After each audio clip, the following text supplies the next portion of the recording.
Welcome back to the Perfect Ride series. I'm your host, Mitch Hackelman, and the bike before us here is arguably the most popular bike in America. It is the Lectric XP. This one is the 3.0. So what makes this bike so popular? That's what we're gonna find out in today's video. Now, before we get into the video, I did want to say that Lectric did send us this bike for free, but they are not paying for this video. All these opinions are my own. And if you're looking for a range test, technical specifications, the composition of the battery, that's not this video. This video is for people who are maybe new to e-bikes. You're thinking this might be your first e-bike and you're doing research on it, which is why you're watching this video. So we're gonna walk through some of the things it's good for, some of the things it's not so good for, making sure that it's a good fit for you, especially if you're thinking about buying this and investing the money into this platform. The first and most important thing is going to be price point. How much does the XP 3.0 cost? Well, it's $9.99. As you see it here, it does have this comfort package, which is an upgrade, but right now they are giving it away for free. So if you're watching this kind of right after we post this, I would look at that and see if that's still available. So that's what you see here. Now, for clarification, we do have the long range 14 amp hour battery here, but it does come stock at that $9.99 price point with a 10.4 amp hour battery. So you're getting approximately 40% more range out of that 14 amp hour battery, and that's gonna run you an additional $200 at the time of this recording. So just a couple things to throw in there. If you're looking at this and going online, it looks a little different, that's because we got the comfort package and then we got the 14 amp hour battery here. So I'm gonna talk about the 10.4 amp hour battery because that's what comes stock at that $99 price point, $9.99 price point. Wouldn't that be a deal? So as you're looking at it right now, knowing it's the 14 amp hour battery in there, this is the $11.99 package. So just something to note, but we are gonna be talking about mainly the $9.99 price point, what you get for that, with the exception of that battery that's in there. So after you've answered, hey, is it in my budget at this price point of $9.99, $11.99 for the extended battery, is it gonna do what I need it to do? And that's really the most important thing. So if you're looking for a bike that folds up, they got it. It folds up into a nice little package. You can throw it in one of those 50, 55 gallon totes that you see a lot of people do. It's kind of an electric thing. I'm sure other people use it for folding bikes, but they kind of have a thing about folding it up in the tote, sliding into the RV, back of the SUV, what have you. So that's a big plus here. So if you're like, hey, I'm short on space, I need the folding capabilities, boom, you got a folding bike here.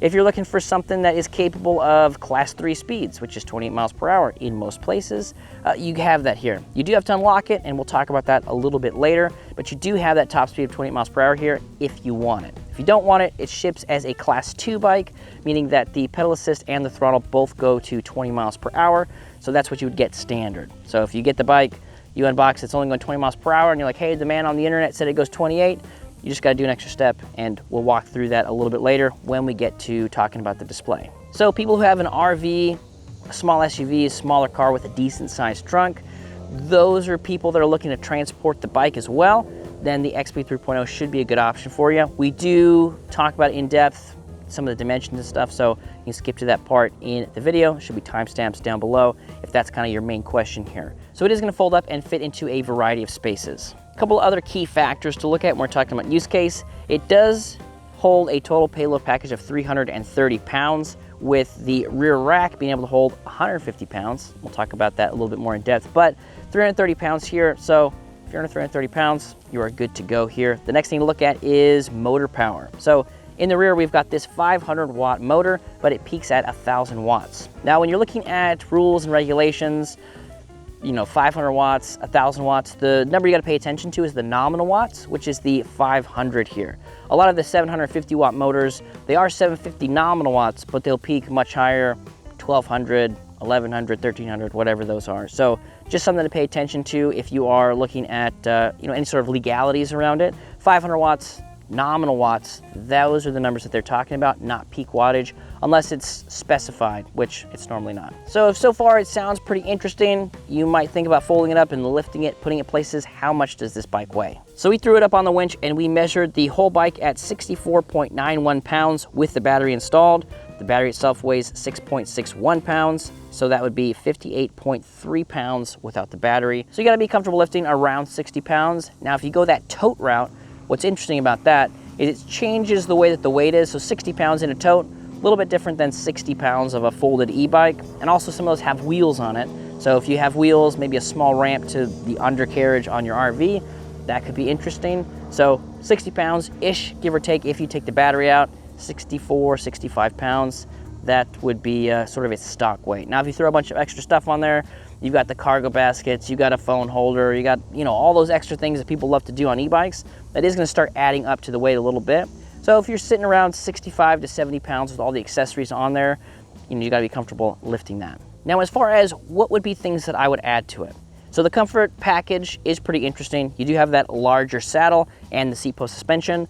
I'm not necessarily a fan of the larger saddle per se. It's kind of lumpy is how it feels to me, but I do like the suspension seat post. And if you're somebody who's going to be going, you know, to state parks, national parks where e-bikes are allowed, having that to go kind of off-road, absorb a lot of those ruts is pretty interesting. We got 50 millimeters of travel up here in the front with our front suspension, but no real suspension in the rear. So adding that seat post suspension on there gives you your own suspension, which is, again, kind of a game changer when it comes to comfort. The other thing to look at here are really kind of niched down use cases. So we talked about some of the people who might want to use a bike like this, but there's two main ways that you can sort of branch out and use this bike in, well, different ways. The first one is they have a cargo package, which gives you a big cargo basket here in the rear. It also gives you a front rack and a smaller cargo basket, which actually bolts down into that front rack. So you do have the capacity to carry quite a bit of stuff here.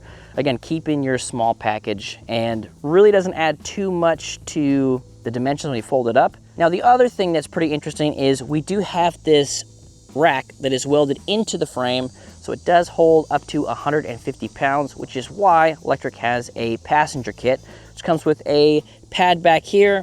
It comes with foot pegs that you throw down there on the rear axle, and it's also got a handhold that goes up here in the front, so somebody could sit on it, put up on the pegs, have their hands on here. Again, rated for 150 pounds. So if you got somebody who is 150 pounds or less, you should be able to throw them on the back and carry them around, which is pretty interesting in this sort of package. Kind of makes this a folding, compact cargo bike in a way, because we have all that carrying capacity in the rear. So that's kind of interesting, and those are two of the sort of sub-use cases that you can do. If you're, you know, you don't have somebody to go back there, you can load it down with all sorts of stuff and tote it around the park, throw a cooler in the back, some food up front. That's interesting. And if you want to carry around the most important thing in your life, you throw them on the back and then take them around. The next thing we need to talk about is range. We talked about, you know, different ways you can use it, touched on different places you could use it, but next is like, how far can you take it? With the stock battery that comes here on the bike, Lectric claims a max range of 45 miles. Now, to me, it seems a little overzealous saying 45 miles. 25 to 35 is probably a little bit more of a realistic range for people with that particular battery. Although I have seen people online who go with the extended battery, which is $199 more, and that is getting them anywhere between 40 to 45 pretty reasonably. So if you're really looking to hit 45 miles and that sounds good to you, probably worth it to upgrade to the 14 amp hour battery so you can get that sort of realistic range. Like I mentioned, most people riding with a mix of pedal assist, a little throttling here and there, pedal assist levels 2 through 3, probably gonna get closer to that 35 miles. And if you're in pedal assist level 4 or 5, probably doing some throttling, you know, probably closer to that 25 on the low end. So if those are kind of all you need as far as range goes, that's nice. But if you do want that extended battery, it's gonna cost you an extra 200 bucks, but it really is probably worth it. If everything on this bike is, you know, you're hitting that checklist and it's like, oh, I like this, I wish you had more range, it's probably worth it to that particular person to spend the extra 200 bucks, get the larger 14 amp hour battery. The next thing to talk about is terrain. What kind of terrain can this thing handle? We touched on it a little bit, but let's dive into that a little bit further. And the main two things we're gonna look at when we're talking about terrain it can handle is gonna be our tires and suspension. So up here in the front, we've got these 20 by 3-inch tires. Now, something that's interesting about them compared to maybe a lot of the other smaller folding bikes is they actually have a little bit more of an off-road ready tread to it. And you can tell that because we've got these knobs here on the side, which are really what's gonna give you your control if you get into the dirt, the loose dirt, things like that. If we had a street tire here, it would be very smooth across the whole thing, which is great for concrete. You get a lot of good grip if you're, you know, on the concrete, sidewalks, asphalt, things like that. But as soon as you get out into the dirt, there's nothing to really kind of dig down and give you some grip. That's what we're actually gonna look at. So it does have a little bit more of an off-road ready tread. handles well on the concrete, as you've seen in some of the ride test footage so far. But if you're looking to do some off-roading, you definitely wouldn't want to do that on a flat tire, right? Well, you want to do it on a flat tire, but you wouldn't want to do it on a smooth city street type tire either. So it does open up the possibilities for you to do a little bit more off-roading. Now, it's not made to do any serious off-roading. The rest of the bike doesn't really scream that to me, but if you were doing some light dirt trails, some packed dirt trails, things like that, it should do pretty well. The next thing we're going to look at is suspension. So up here in the front, as I mentioned earlier, we do have a front fork suspension with 50 millimeters of travel. Now, if you are familiar with bikes, you know that's not necessarily a whole lot. A lot of the larger bikes come with, 80 to 85, and if you're into mountain biking, you're probably looking at like 120 to 150.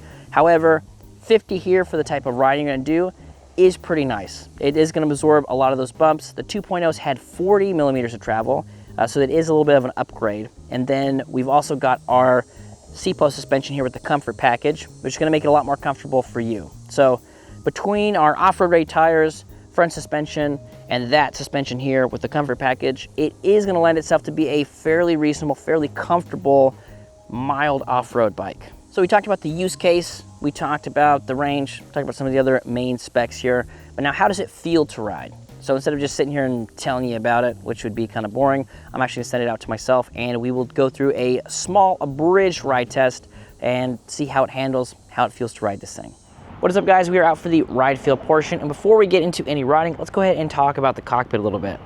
So on the left-hand side, we have got our keypad. Now this is a very simple 3-button setup. We've got our up and down, and we've got our power on button here. Display is gonna be right here in the center. On this side, we've got our twist throttle and our shifter. This is a 7-speed Shimano SIS index shifter, and that's connected to the back to our 7-speed derailleur. So let's go ahead and turn it on. Press and hold the power button here. It's gonna come to life. It's gonna show us our energy bar, speed, pedal assist level, odometer, trip A, volume, current, and time. Now, it's not volume, it's volts. Excuse me, folks, just listen to music, So if you want to turn on the lights, you're gonna press and hold this top button here, and then you'll see here on the display, it's gonna show that the lights are on. So again, very simple 3-button setup here. Let's go ahead and we'll test it out in just throttle, kind of see where we get to. This is a cadence bike, so that means that our pedal assist level is gonna dictate kind of what our top speed is. So let's go ahead and hit our throttle and pedal assist level 1. Definitely off to a slow start here, but for some people, that's kind of what they want. They're like, I don't want anything too torquey, just something I can coast around the campground with. That's gonna give us about a 7.5. We'll go ahead and put it into pedal assist level 2.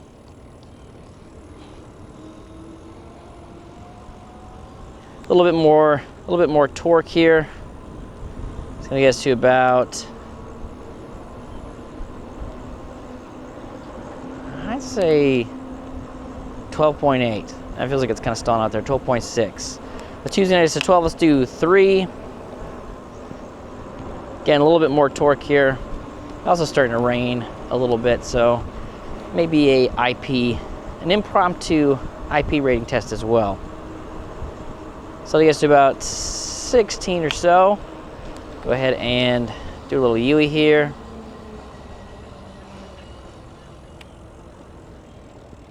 And put in pedal assist level 4. Definitely a lot more torque off the line. It's gonna go up to probably about 17, 18. Now let's put in pedal assist level 5. And we are running pretty low on juice, as you can see there. Got about 2 of those little knobs left, so kind of running out. And as I may have mentioned, this is the 14 amp hour battery, so it is going to be longer range, but when it comes, it's not going to be fully charged. At least the ones that I got weren't. So something with, if you do get one of these, you want to plug it in, make sure it's fully charged before you go for your first ride, because then you won't have a realistic idea of what your range looks like. So let's go ahead and do some pedaling. Pedal assist level 5. Oh, there we go. We're getting some torque now. We'll switch hands for fun, because I don't need to use the throttle. Definitely a lot more torque in pedal assist level 5 here.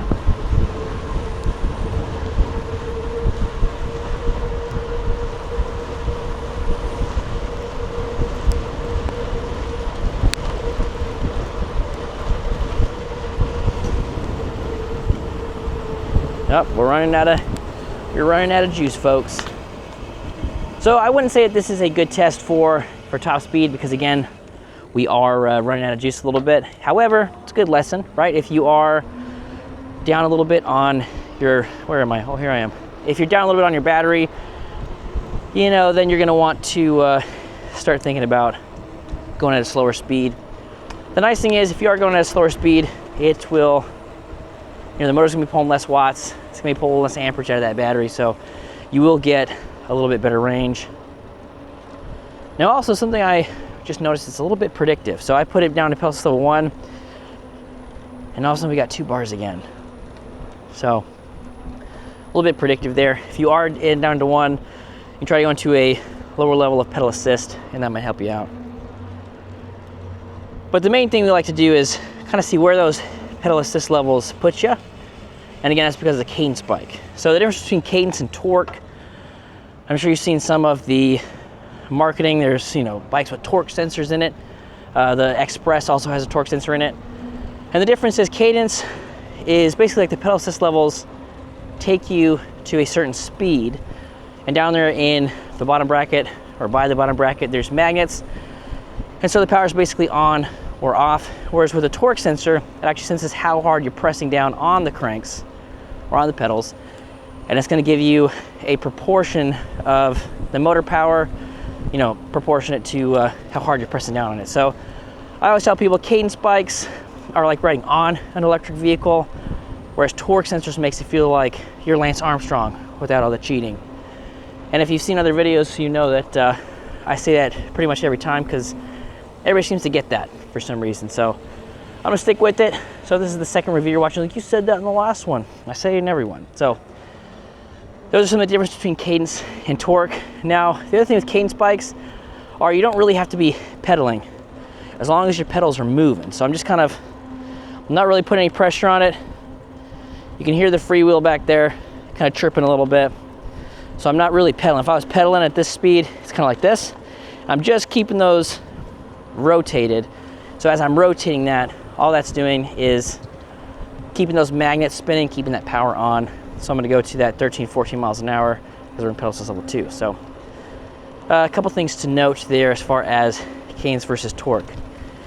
And that's pretty much it as far as the ride feel goes. Fairly comfortable. As I mentioned in the step through review, not necessarily a huge fan of the comfort saddle here, but it might fit your butt. You know what I mean? So just because it doesn't fit my sit bones well doesn't mean it's not going to fit your sit bones well.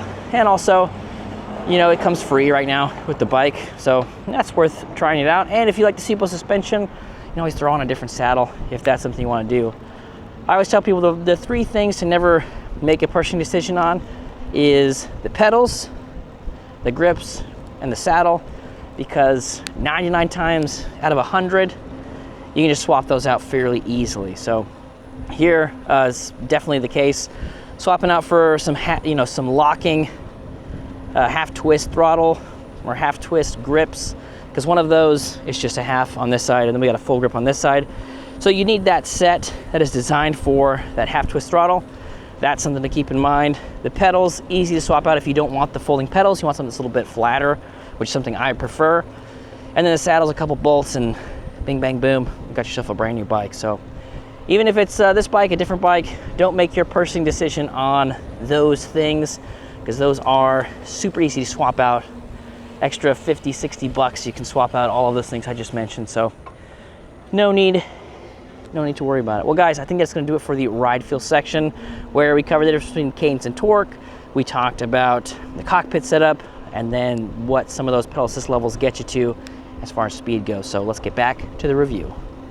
The next thing to talk about is going to be the display. What are some of the things it can show? What are some things you can do with it?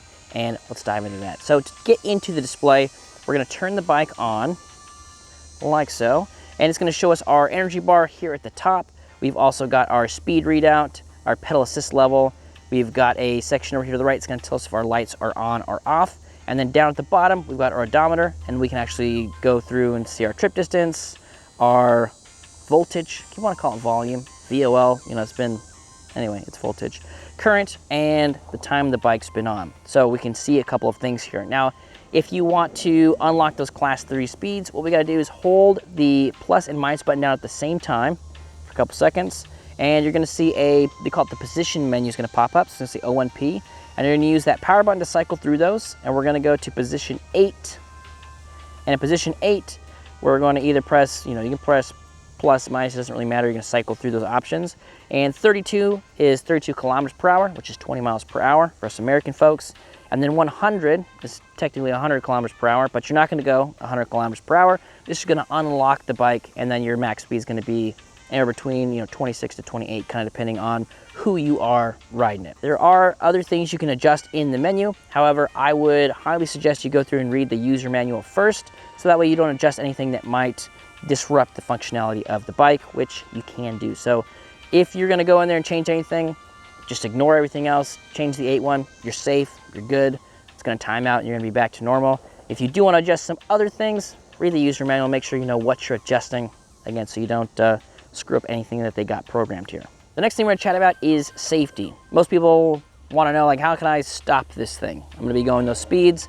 Can I stop it? Can I control it? So Lectric gave us hydraulic brakes here, and they also have motor cutoff inhibitors, which means that as we pull this lever back just a little bit, doesn't have to actually begin to clamp down onto our discs.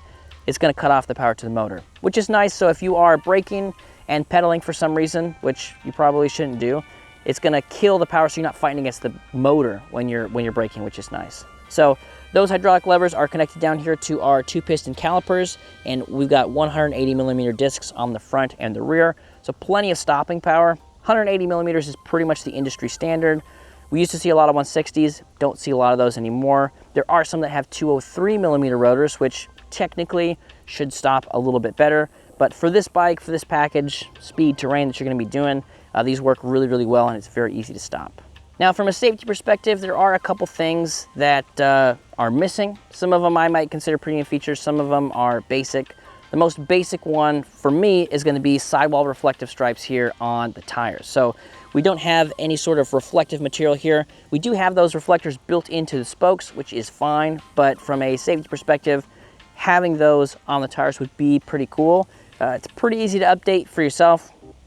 20 by 3-inch tires are not super uncommon these days, especially with people like Lectric and Rad kind of using those dimensions of tires. So not hard to replace that. Find something with a sidewall reflective stripe, still getting you that off-road tread that you're after. That would be one. The second one is going to be the grips. So the grips here are these rubber ergonomic grips, but they don't have a locking mechanism on it. And if you're in a hot place like Texas, Arizona, those are going to heat up and those are going to start to move on you. Now, just as they are right now, you can kind of move them. It's a little bit difficult, but this is the main touch point for the bike. This is the way I'm controlling it. So I really wish we had at least one locking mechanism here. Now, we do have the access to put on some bar end mirrors here, which is nice, and that would be a safety thing. You got to add that after the fact, but they do make it super easy here. Now, the Express, which we recently reviewed, did have the easy access to put on the bar end mirrors, and it had a locking mechanism. So that's something that I would like to see upgraded here to on the XP 3.0s. The other thing we don't have here is a horn or a nice bell, something like that to let people know that you're coming. Not really a huge deal, but we are seeing that become a little bit more common on e-bikes these days. So I would imagine that Lectric is not too far behind in the horn department. Now, something we do have that is nice is our integrated front light and rear light. The front light mounts down here where our front fender mounts, so it is down a little bit closer to the fender. Would be cool to see that a little bit higher, but that's something you can always get aftermarket. Some other bigger light if you do a lot of nighttime riding. The light is good for, I would say, moderate lighting conditions. If I was out in the woods and this is the only light I had, definitely wouldn't be going too fast on it. However, for most situations, it's gonna do the job. And it also serves as letting people know that you're coming. So even if that's not the light you're using to see and go cruising in the nighttime, it is gonna let people know that you're coming. And same thing with our rear light. Now, something about the rear light is, it is fairly bright, not too bad in the back there, but we don't have braking integration. And braking integration is when I pull these brake levers, usually that light will flash, it'll turn on, it'll be brighter if it's already on other bikes. And we don't have that here on the XP 3.0, which would be nice. But what is nice, and probably, you know, some of the biggest value adds here, Lectric has spent a lot of time getting all of their products UL certified. So the batteries we have here are UL 2271 certified, meaning that Underwriters Laboratories looked at those, tested those, and said, yep, they meet a certain safety standard. And then it is also 2849 certified, which means that the whole product meets certain safety standards. So for those of you who don't know, it costs a lot of money and a lot of time to get that done. So Lectric invested in that to make sure that all of their products were safe. Next, let's chat about some of the geometry measurements that matter here. So the first one is going to be the total length of the bike when it is unfolded, and that is 66 inches. Now, as far as width goes, which is going to be here at the handlebars, we're looking at 27 inches from tip to tip, from bar end to bar end, if you will. So those are the most important measurements as it comes to being unfolded. Now, when it's folded, those dimensions are 37 inches long, 18 inches wide, and 28 inches high. And again, this is something that would fit really well into a 55 gallon tow.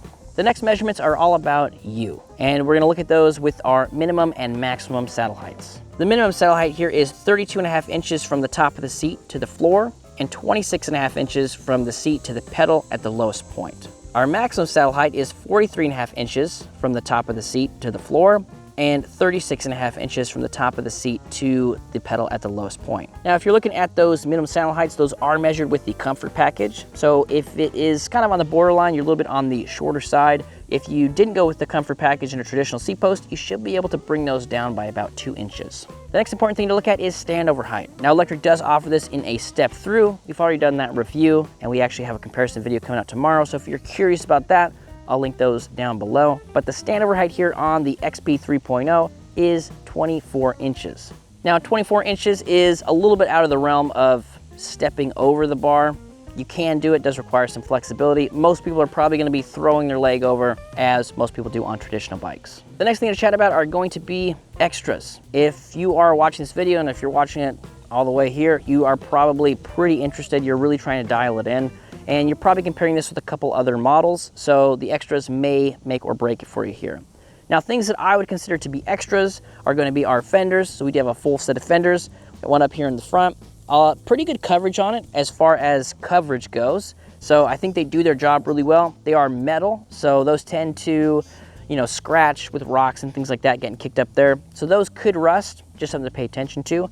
I'm more of a personal fan of plastic fenders, but again, personal preference. And then we've got our large fender here on the rear, which provides really good coverage for you, the person riding it. So I think they did a really good job with their fenders here. Another thing that we normally would count as an extra would be the rack. We've already kind of talked about that because it is integrated into the frame. It's kind of a big piece of this bike and some of the real good pros here. But just to go over this again, 150-pound payload in the back. You can put on the cargo package, you can put on the passenger package. So a lot of cool options here. And the fact that the rack is integrated into the frame, we can carry so much stuff. So definitely kind of an extra from that perspective. Next, we're gonna answer 3 questions from the internet about the XP 3.0. The first question, how is it in dirt roads or easy dirt trails? Looking for a pair for the RV. Since the tires do have an off-road tread, they should handle nicely on dirt roads and easy dirt trails. The side knobs, which we talked about already, that's really what you're looking at. So that is gonna give you that traction when you're going off-road. Question number 2, can this bike pull a 2-child trailer? Now, the 2-child part I think is interesting because not only are they asking, will it fit from a mechanical perspective, but will it pull it from a performance perspective? And I think because the motor back here peaks at 1,000 watts, shouldn't be too bad to carry around that extra weight, because pulling weight versus, you know, weight on top of it, a little bit of a different thing. The next thing we need to look at is the axle. So do they give us enough axle here? And from what I've been able to tell, it looks like there is enough axle to throw on a lot of those axle mounted pull trailers, which is probably the most common type. It's the one that I like the most. It's pretty robust the way that most of those go on there. Now, you do have some that pull from a different way, and there are options there, but I do think that from a performance perspective, I think it will pull 2 small children in a trailer, and then from the mechanical perspective, it will attach here and mount pretty easily and safely. Question number 3, would this bike be okay for trying to get back into bike riding shape? The honest answer here is not really. And the main reason is it's a cadence bike.